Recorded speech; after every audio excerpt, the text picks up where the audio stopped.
every company out there, I don't think there's a company out there that does not have a SWA, Stop Work Authority program. They all have them.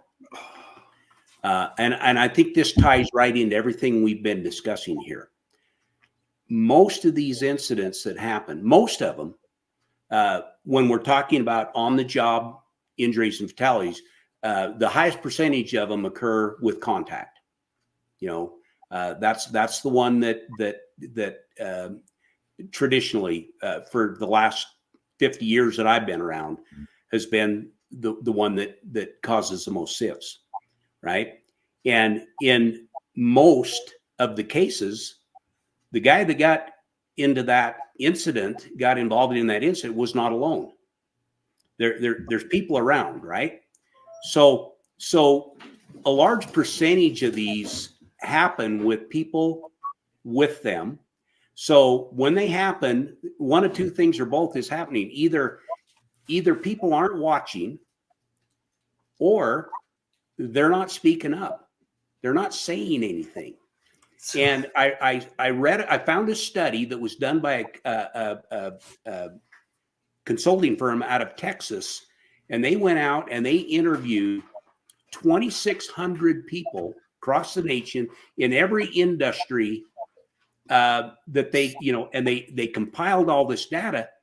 And by interviewing 2,600 people, they said it was a solid 60% that said they would not speak up, even though their companies had Stop Work Authority. So why is that, Bill? So I gotta go here. And listen, I don't want to offend anybody in the industry. This is just the studies that I've read. So Atul Gawande's Checklist Manifesto, the activation phenomenon. Imagine after the job brief, everybody states their role and their concern. Even your apprentice. Mm-hmm. That is practicing speaking up. Sure. Now, if you want to get good at the violin, you can watch movies and go to concerts. But our brain is concrete. It requires you to practice the violin to get good at it. Mm-hmm. So when I hear Stop Work Authority and see something, say something, those are really nice phrases. Correct. But unless we're practicing to do that, I suggested to somebody who said we have an environment where anybody has Stop Work Authority. I said, great. Right. What are you doing to practice that? Yeah.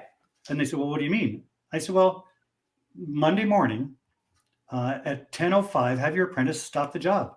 See if they can. Mm-hmm. Let's start practicing it. But the real fear for me is Stop Work Authority is so late. Right. It's way too late, right? I agree with it. Yeah. So if we have a connection and we start mulling over these concerns that everybody might have, we shouldn't venture into Stop Work Authority because we've already discussed those things. Correct. And when we go to Stop Work Authority, that's the last ditch before something goes wrong. Correct. And the odds of somebody who never speaks up to speak up at that moment are little or none. That's right. Especially if you haven't practiced. So I'm okay with Stop Work Authority and see something, but tell me what you're doing to practice it. And I'm going to add one. I have a challenge for the ECOS group. I'm just going to say it now. As we move forward, Peter Drucker, if you look him up, he used to say, he's dead now, but he used to say that he was a consultant. And he said, somebody patted him on the back, said, hey, that was a really good meeting, Peter. Friday, that Friday meeting was awesome. And he'd say, was it? And they'd say, yeah, it was really good, Peter. And he'd say, great, what's going to change on Monday as a result of this great meeting? And I want to challenge everybody in this ECOS movement. Moving forward, please, you guys motivate me. I mean, some of you guys, I tear up. I hear the same story over and over, and I still tear up. I'm very motivated. But please, linemen now don't want something to think about. They want something to do. Yeah. So please, if we can just translate whatever that motivation is you're trying to do to some small thing, and we like to come up with a list of 5 or 6 things that we need to do on Monday. That isn't going to cut it.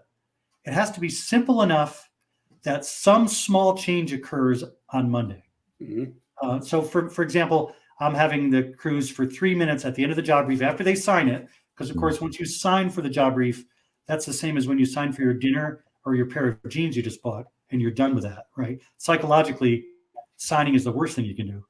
Yeah. But when we pull them back together in a circle, we reunite them before they go to work so they can resync, right? That 3 minutes, I'm watching that 3 minute thing change people. and make them more comfortable. Say, I'm a little worried about this, or later on being able to speak up, or the foreman finds out like around lunchtime, hey, feels like we're out of sync here. Let's get back together and do that again. Yeah. Right. One guy did a stop work authority, stop work, whatever you call that, stop work action. Yeah. And he said stop work so the crew could resync over a management issue that they were all hot about, so they could refocus on the work at hand. It helped them focus on the work at hand. So tell me, Mike, when they resynced, what didn't happen because they resynced? I have no idea. Right? Nobody knows. Right. But because there's no parades for things that don't happen. That's right. Right. And it's hard to measure the thing that doesn't happen. But I think we're missing the boat. If an environment where it's safe, psychologically safe to contribute, and safe to share concerns, right, means you're sharing predictions of unwanted outcomes early. Right. And if you create that pattern, I think that's a sustainable pattern that can catch fire.